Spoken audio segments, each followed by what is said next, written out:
I think while there's a lot that went into it, maybe the catalyst or the tipping point, the Mhm. one life event that I can say like, "Oh, this is really where things changed," was right before I had started my business, I went through a divorce. So, yeah, and I think, yes, I had the question of who am I now as things were coming to a close in that chapter, but what that really forced to the surface is, did I really want to get married or was that just what you're supposed to do at this age? And so there was so much I think happening on a personal front that really I was going to say forced to the surface again, but encouraged me to think about, okay, there's a very good life ahead of me if I go down this path. Yeah. But for one reason or another, there is friction.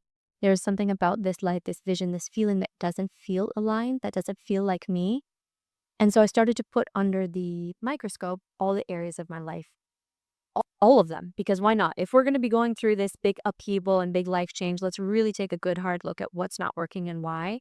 And there was so much of who I was, how I identified, how I showed up, what I was building, what I was saying yes to, what I was saying no to, that was a little bit on autopilot. Yes, that I had just kind of fallen into habitual patterns.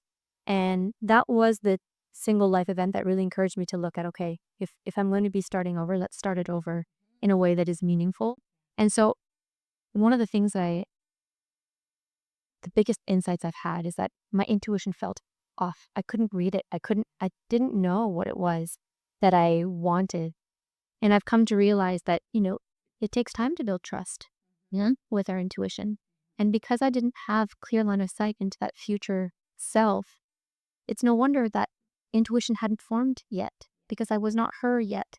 And so I really started to give myself permission to play Yeah. and figure out. And once I got clear on that, I was less hard on myself when things didn't fit and more curious about what to do with it. It takes courage to recognize that, this is who I'm expected to be based on how I was brought up in this beautiful, loving family and this privilege that I was born into, and to choose a different path. In reality, it's a beginning if you have that perspective shift.